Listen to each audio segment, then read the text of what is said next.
আজ সুপ্রিম কোর্টের শুনানির পর আমরা যার পর নাই হতাশ এবং ক্ষুব্ধ।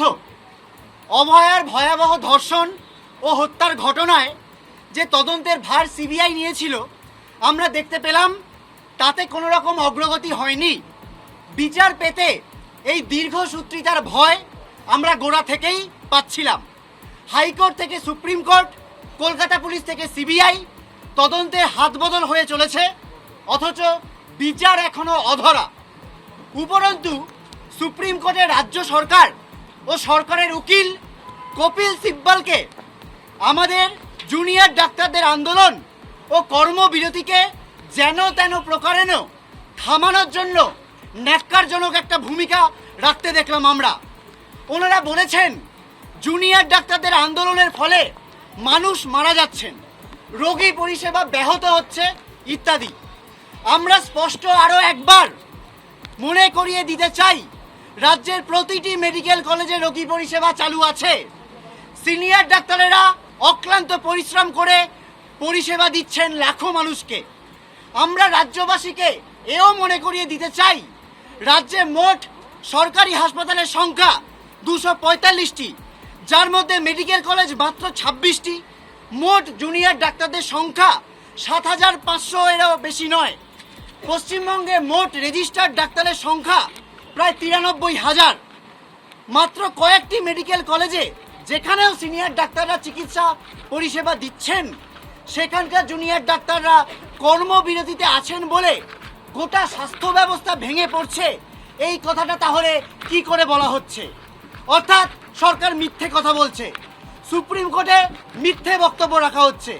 আমরা মনে করছি এটা আমাদের আন্দোলনকে কালিমা লিপ্ত করে আন্দোলনের প্রতি মানুষের যে বিপুল জনসমর্থন তাকে বিপথে চালিত করার এক নক্কারজনক প্রচেষ্টা। আমরা সরকারি কৌশলী কপিল সিব্বল এবং স্বাস্থ্য দপ্তর তথা স্বাস্থ্যমন্ত্রীকে ধিক্কার জানাচ্ছি সুপ্রিম কোর্টকেও বিপথে চালিত করার এই ভিন্ন প্রচেষ্টার জন্য। আমরা সরকার তথা সুপ্রিম কোর্টকে মনে করিয়ে দিতে চাই, কেবল জুনিয়র ডাক্তাররা গোটা স্বাস্থ্য ব্যবস্থার মূল স্তম্ভ নন, তারা শিক্ষানবিশ মাত্র। আর যদি সরকারি পরিসংখ্যানগুলিকেও আমরা সত্যি বলে মেনে নিই, যদি কেবল জুনিয়র ডাক্তারদের কর্মবিরতির ফলেই স্বাস্থ্য ব্যবস্থা ভেঙে পড়ে, তা আসলে রাজ্যের সরকারি হাসপাতালগুলিতে যথেষ্ট সংখ্যক সিনিয়র ডাক্তার, নার্স, স্বাস্থ্যকর্মীর অভাব, সর্বোপরি স্বাস্থ্য ব্যবস্থার পরিকাঠামোগত বেহাল দশাকেই স্পষ্ট করে তোলে। এর দায় স্বাস্থ্য দপ্তর এবং স্বাস্থ্যমন্ত্রী এড়াতে পারেন না। আমরা আরও দেখলাম গত 27শে আগস্টের একটি রাজনৈতিক কর্মসূচিতে হওয়া হিংসাত্মক কার্যকলাপের দায়ও কপিল সিব্বল ও রাজ্য সরকার আমাদের কাঁধে চাপালেন। আমরা স্পষ্ট মনে করিয়ে দিতে চাই, আমরা 26শে আগস্টেই স্পষ্ট করেছিলাম উক্ত রাজনৈতিক কর্মসূচিটির সাথে আমাদের কোনো সম্পর্ক নেই। আমরা এ ধরনের কোনো হিংসাত্মক ও রাজনৈতিক উদ্দেশ্য প্রণোদিত কর্মসূচিকে কখনো সমর্থন করিনি, ভবিষ্যতেও করব না। কিন্তু যেভাবে সরকার তথা তাদের আইনজীবী সুপ্রিম কোর্টে এই মিথ্যাচারটি করলেন, তারও আমরা তীব্র বিরোধিতা করছি এবং ধিক্কার জানাচ্ছি।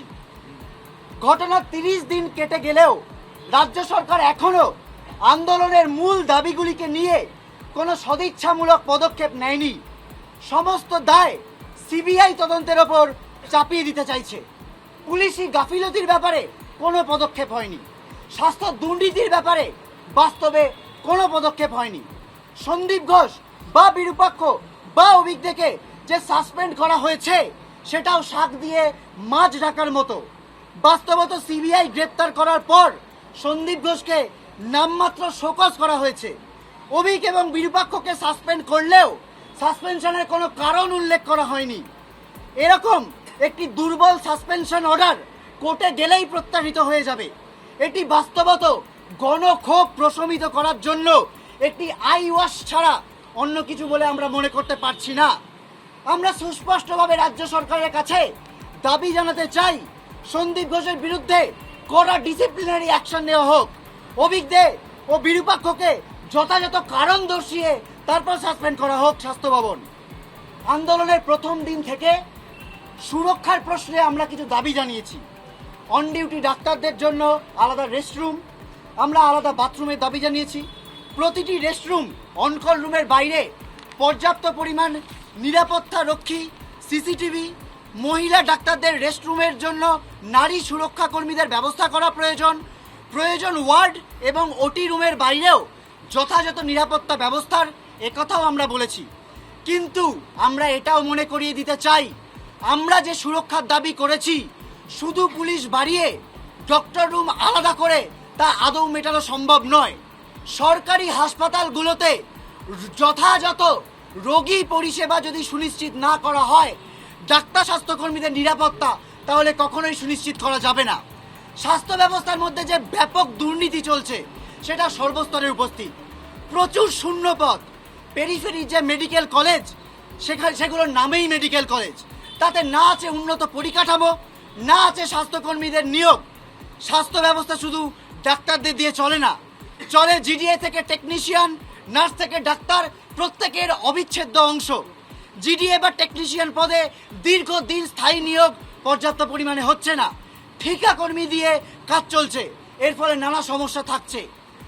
আমাদের দৈনন্দিন অভিজ্ঞতায় আমরা জানি রাজ্যের স্বাস্থ্য ব্যবস্থায় সঠিক কোনো রেফারেল সিস্টেম অনুসৃত হয় না, কোনো কেন্দ্রীয় রেফারেল ব্যবস্থা নেই। কলেজে বেড অকুপেন্সি সহ চিকিৎসা ব্যবস্থাকে ডিজিটাল করার কোনো উদ্যোগ নেই। রোগীদের সমস্যা শোনার জন্য কোনো ফেসিলিটি ম্যানেজার আদৌ কাজ করেন না। সাধারণ মানুষ ছেড়েই দিলাম, যারা মেডিকেল কলেজকে রোগীদের রেফার করেন তাদের কাছেও কোনো তথ্য থাকে না যিনি রেফার্ড হচ্ছেন তিনি আদৌ চিকিৎসা পাবেন কি পাবেন না। আজ 23 জন মানুষ কর্মবিরতির কারণে মারা গেছেন বলে দাবি করা হচ্ছে, অথচ যথাযথ রেফারেল সিস্টেমের অভাবে কতজন রোগীকে রোজ হয়রানি হতে হচ্ছে, কতজন রোগীর মৃত্যু হচ্ছে চিকিৎসা না পেয়ে, তার কোনো তথ্য সরকার দেয় না। আদৌ তারা এটা নিয়ে ভাবিত নয় বলেই মনে হচ্ছে। চারদিকে সুপার স্পেশালিটি হাসপাতাল তৈরি করা হচ্ছে, খোলা হচ্ছে অগুন্তি মেডিকেল কলেজ, অথচ এই প্রতিটি জায়গাতে চিকিৎসা পরিষেবার অবস্থা ততই বচ্চ। যথেষ্ট সংখ্যক ডাক্তার নেই স্থায়ী নার্স, নেই স্বাস্থ্যকর্মী। অধিকাংশ জেলার নতুন মেডিকেল কলেজগুলিতে সিনিয়র ফ্যাকাল্টির সংখ্যা নামমাত্র। আধুনিক রোগ পরীক্ষা সহ অন্যান্য পরিকাঠামোর অবস্থাও ততই বছর। আমরা মনে করিয়ে দিতে চাই, কেবল গাল ভরা নাম ও বড় বড় ভবন তৈরি করলেই স্বাস্থ্য পরিষেবা সুনিশ্চিত করা যায় না। তার জন্য প্রয়োজন হয় যথার্থ স্বাস্থ্য নীতি, প্রয়োজন হয় যথাযথ কর্মী নিয়োগের তথা সরকারি পরিষেবা রোগী পরিষেবা দিতে সরকারি সদিচ্ছার। অত্যন্ত দুঃখজনক হলেও আমরা সেরকম কোনো ছবি কিন্তু দেখতে পাচ্ছি না। আমরা এও প্রশ্ন তুলছি, যে যুবককে একটা সিটি স্ক্যান করানোর জন্য কোন্নগর থেকে কলকাতা অবধি 30 কিলোমিটার ছুটে আসতে হলো গুরুতর জখম অবস্থায়, কেন তার নিকটবর্তী সুপার স্পেশালিটি হাসপাতালে ন্যূনতম সিটি স্ক্যানেরও ব্যবস্থা নেই? যদি সরকার সত্যি জেলার গরিব মানুষের চিকিৎসা পরিষেবা নিয়ে এতটাই ভাবিত, তাহলে জেলার হাসপাতাল ও প্রাথমিক স্বাস্থ্যকেন্দ্রগুলিকে ঢেলে সাজানো কেন হচ্ছে না?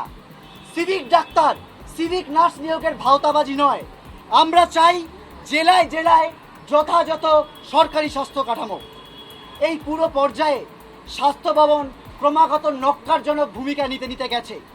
আমাদের কাছে আজ এটা স্পষ্ট যে দুষ্ট চক্রটি এতদিন রাজ্যের স্বাস্থ্য ব্যবস্থায় ছড়ি ঘোরাচ্ছিল, পাহাড় প্রমাণ দুর্নীতি, কলেজে কলেজে থ্রেটের রাজনীতি চালাচ্ছিল, এর দায় স্বাস্থ্য দপ্তরের উচ্চ পদস্থ কর্তারা এড়াতে পারেন না।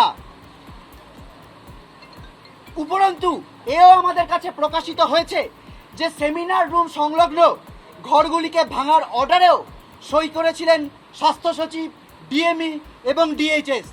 আমরা তাই স্বাস্থ্য সচিব, ডিএমই এবং ডিএইচএস-এর অপসারণের দাবি করছি এদেরও সিবিআই তদন্তের আওতায় আনার।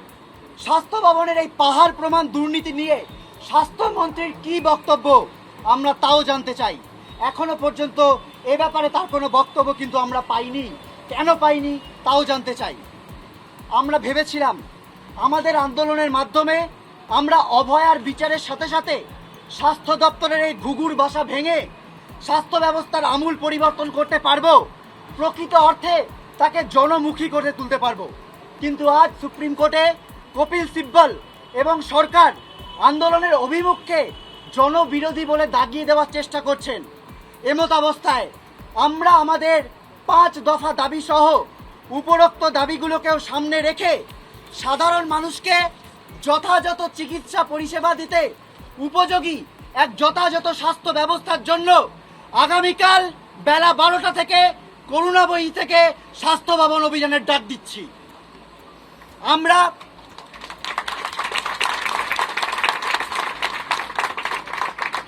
আমরা মাননীয় মুখ্যমন্ত্রীর প্রেস বিবৃতি থেকে জানতে পারলাম সিপি নাকি তার কাছে পদত্যাগপত্র জমা দিতে এসেছিলেন। তিনি নিজে দায় স্বীকার করেছেন তদন্তের গাফিলতি। তারপরেও কেন তার পদত্যাগপত্র জমা নেওয়া হয়নি? পুলিশের কাজ কি শুধুই ভিড় নিয়ন্ত্রণ করা? এদের ভরসাতেই কি মেয়েরা কাজ করতে যাবেন? অবিলম্বে তাকে কাজ থেকে অব্যাহতি দিতে হবে। অভয়ার পরিজনকে টাকা দিতে চাওয়া ডিসি নর্থকে তদন্তের আওতায় আনতে হবে। মিথ্যে কথা বলে অভিজ্ঞকে আড়াল করতে চেয়েছেন ডিসি সেন্ট্রাল, তার বিরুদ্ধেও শাস্তিমূলক পদক্ষেপ নিতে হবে।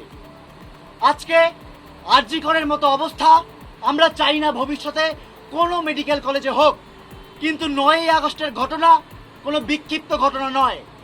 কলেজে কলেজে চলতে থাকা থ্রেটের রাজনীতির আলটিমেট এবং জঘন্য পরিণতি। প্রত্যেকটি কলেজ ইউনিয়ন এবং আরডি এর নির্বাচিত প্রতিনিধি দলের সাথে কলেজ কাউন্সিল ও রোগী কল্যাণ সমিতিতে অংশীদারিত্ব সুনিশ্চিত করতে হবে। এর জন্য প্রত্যেকটি কলেজে সুস্থ ও গণতান্ত্রিকভাবে ছাত্রছাত্রী ও জুনিয়র ডাক্তারদের মধ্যে নির্বাচন করা সরকার। আমাদের আন্দোলনের পাশে যেভাবে বাংলার আপামর মানুষ এসে দাঁড়িয়েছেন, যেভাবে রাতের পর রাত দখল করছেন, রাজপথে গড়ছেন মানব শৃঙ্খল, তাকে আমরা কুর্নিশ জানাই।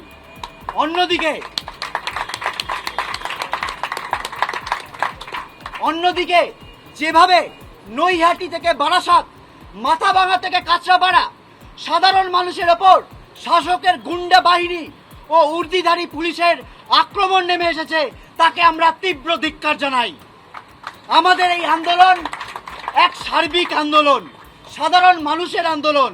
সরকার বা সুপ্রিম কোর্ট এই কথা যেন ভুলে না যান। সাধারণ মানুষের ওপর এহেন ঘৃণ্য আক্রমণ আমাদের ওপরেও আক্রমণ হিসেবেই আমরা দেখছি। দাবি তুলছি অবিলম্বে এই ঘটনাগুলির সাথে জড়িত সকলকে শাস্তি দেবার। আজ মুখ্যমন্ত্রী সব ভুলে মানুষকে উৎসবে ফিরতে বলেছেন। আমরা তার এই বক্তব্যের তীব্র নিন্দা জানাচ্ছি। অভয়ার বিচারহীন সবের ওপর দাঁড়িয়ে উৎসবের ডাক দেওয়া এক ন্যক্কারজনক নির্লজ্জতার পরিচায়ক। বিচার না পাওয়া অবধি উৎসবে ফেরার আবেদন অশ্লীল এবং অমানবিক। মুখ্যমন্ত্রীকে অবিলম্বে এই বক্তব্য ফিরিয়ে নিতে হবে। পাশাপাশি মাননীয়া যেভাবে অভয়ার পরিজনকেও মিথ্যেবাদী বলে অভিহিত করতে চেয়েছেন, আমরা তাকেও তীব্র ধিক্কার জানাচ্ছি। মৃতার মা বাবা ও মেয়ের ন্যায় বিচারের দাবি, আন্দোলনের দায়িত্ব আমাদের হাতে তুলে দিয়ে গেছেন। তাই এর শেষ না দেখে আমরা আন্দোলন থেকে পিছু হটতে পারি না। আমরা সরকারের উদ্দেশ্যে স্পষ্ট জানিয়ে দিতে চাই, আগামীকাল বিকেল 5টার মধ্যে রাজ্য সরকার পদক্ষেপ গ্রহণ করে আমাদের এই দাবিগুলি মিটিয়ে দিক, তবেই আমরা কর্মবিরতি প্রসঙ্গে ওনাদের আবেদন নিয়ে ভেবে দেখতে পারি। অন্যথায় আমরা বুঝব সরকার আদৌ চান না এই অচলাবস্থা কাটুক। সেক্ষেত্রে রাজ্য জুড়ে যে পরিস্থিতি তৈরি হচ্ছে তার জন্য আমরা সরকারকেই দায়ী করতে বাধ্য থাকব।